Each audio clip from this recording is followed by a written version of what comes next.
Jesse Barrett Oley. Oldendorf was an admiral in the United States Navy, famous for defeating a Japanese force in the Battle of Leyte Gulf during World War II. He also served as commander of the American naval forces during the early phase of the Battle of the Caribbean. In early 1942, a secret group of senior Navy officers empaneled by President Franklin D. Roosevelt assessed him as one of the 40 most competent of the 120 flag officers in the Navy. Early life. Jesse Barrett Oldendorf was born in Riverside, California on 16 February 1887. He graduated from the United States Naval Academy in 1909, standing 141st in a class of 174, and was commissioned in 1911. Oldendorf served aboard the armored cruiser US California, the torpedo boat destroyer US Preble, the cruiser US Denver, the destroyer US Whipple, and the armored cruiser California again, although she had been renamed San Diego. He also served on the Panama Canal hydrographic survey ship US Hannibal. World War I. During World War I, Oldendorf spent a few months on recruiting duty in Philadelphia. From June to August 1917 he commanded the Naval Armed Guard on the USAT Saratoga. The ship sank as a result of a collision in New York. He then became a gunnery officer aboard the troop transport US President Lincoln, which was sunk by 3 torpedoes from the German submarine U-90 off Ireland on 31 May 1918. From August 1918 to March 1919 he was engineering officer of the US Seattle. In July he was briefly executive officer of the US Patricia. Between the Great Wars, Oldendorf did a stint in charge of recruiting station Pittsburgh, acted as an engineering inspector in Baltimore, and served as officer in charge of a hydrographic office. In 1920 he was assigned to the patrol yacht US Niagara. From 1921 to 1922, Oldendorf was stationed on the US Birmingham in the Caribbean, while acting as flag secretary to Special Service Squadron Commanders Rear Admiral K.C.B. Morgan, Captain Aston Katz, and Rear Admiral William C. Cole. From 1922 to 1924, Oldendorf served as aide to Rear Admiral Josiah S. McKean, Commandant of the Mare Island Navy Yard. In 1925, Oldendorf, now a commander, assumed his first command, the destroyer US Decatur. Afterwards, he was aide to successive commandants of the Philadelphia Navy Yard, Rear Admiral Thomas P. Magruder and Julian L.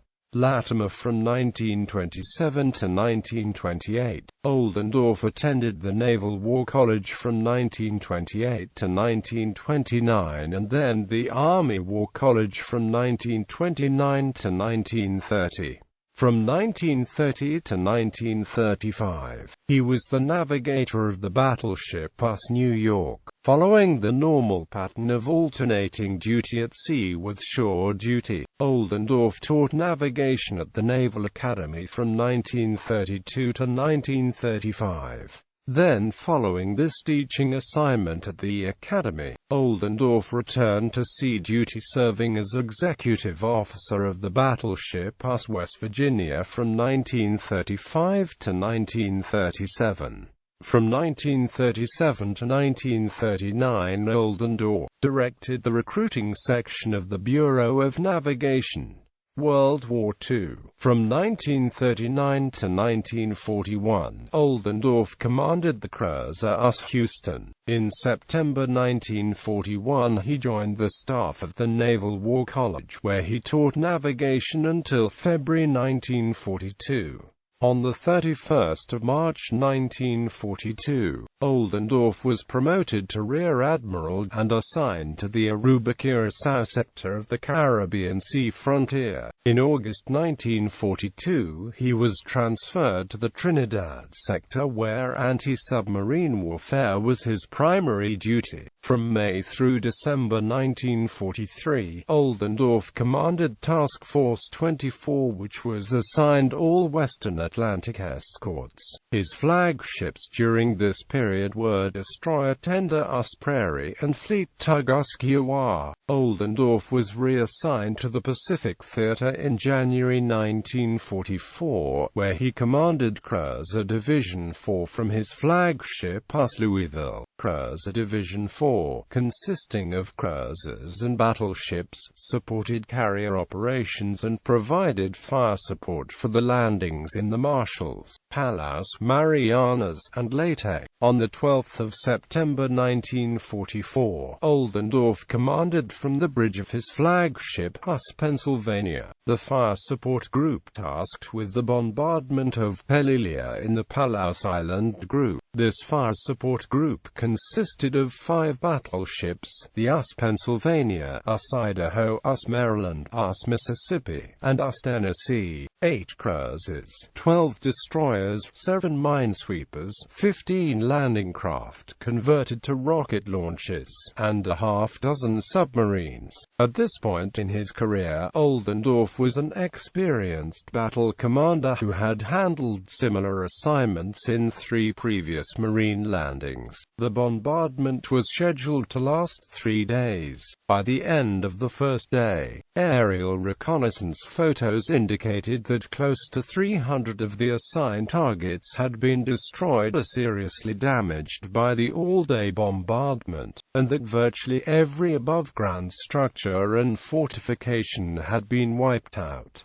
At the airport, its few usable planes were reduced to wreckage. By the evening of the second day, every target specified on the master list in the Pennsylvania's combat center had been struck repeatedly. However, Oldendorf was concerned because no return fire had been detected from the concentrations of enemy heavy artillery shown in earlier aerial reconnaissance photos, and because the latest photos contained no evidence that these weapons had been destroyed. It was surmised that the Japanese had moved the heavy artillery underground where they could have survived the bombardment. Despite these concerns, Oldendorf made the decision to call off the bombardment at the end of the second day of a pre-arranged schedule that called for a third full day of attacks. This would have tragic results from the 1st Marines' beach assault on Peleliu because the white coral outcropping designated as the point was left virtually untouched despite Lieutenant Colonel Louis Chesty Puller, commander of the 1st Marines' specific request to Oldendorf's staff to target it in the Navy's bombardment. The point commanded the heights 30 feet above the north end of White Beach 1 on which the 1st Marines landed and was considered by Puller to be a potential defensive strong point too obvious for the Japanese to overlook.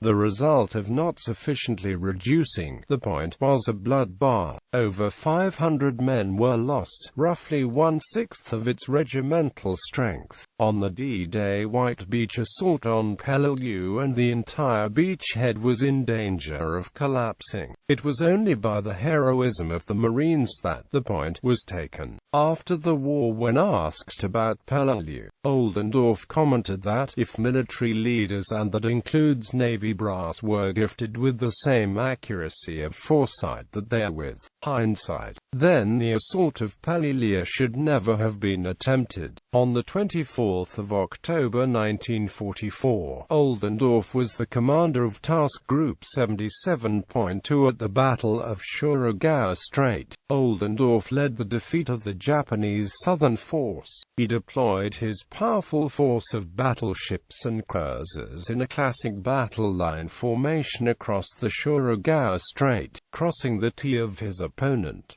The Japanese battleships Fuso and Yamashiro were sunk, and Vice Admiral Shoji Nishimura was killed. Oldendorf's action prevented the Japanese from bringing the battle fleet into Surigao Strait and attacking the beachheads on Leyte Island. He later explained his tactics to the New York Times. "My theory was that of the old-time gambler, never give a sucker a chance." For this action, Oldendorf was awarded the Navy Cross.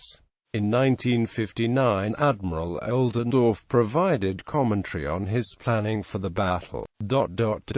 Admiral Kinkaid's order to prepare for night action came as no surprise.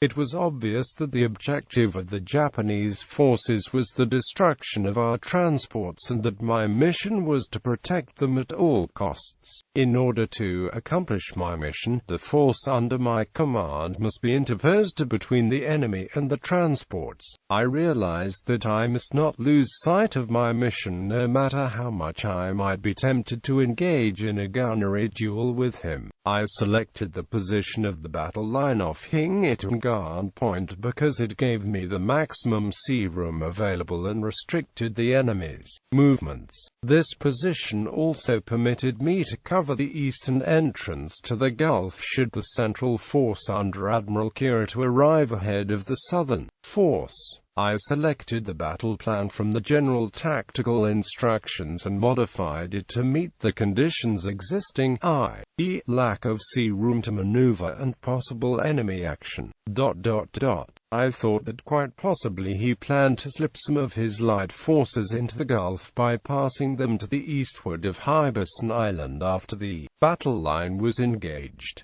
For that reason I stationed the preponderance of my light forces on the left flank. One duty which was never delegated to my staff was the drafting of battle plans. On the 15th of December 1944, Oldendorf was promoted to Vice Admiral and made commander of Battleship Squadron 1. He commanded battleships in the landings at Lingayen. He was wounded breaking his collarbone at Oley on the 11th of March 1945. When his barge hit a buoy, he was wounded, breaking several ribs. During the Battle of Okinawa while aboard the US Pennsylvania on the 12th of August 1945. On the 22nd of September 1945, Oldendorf commanded the occupation of Wakayama and dictated terms of surrender to Vice Admiral Hoga and Rear Admiral Yofei.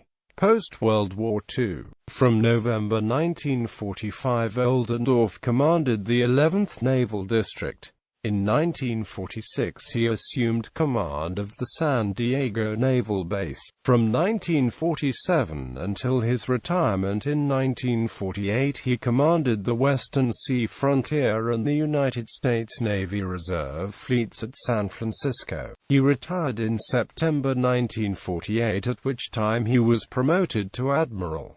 Oldendorf died on the 27th of April 1974 in Portsmouth, Virginia. He was interred at Arlington National Cemetery.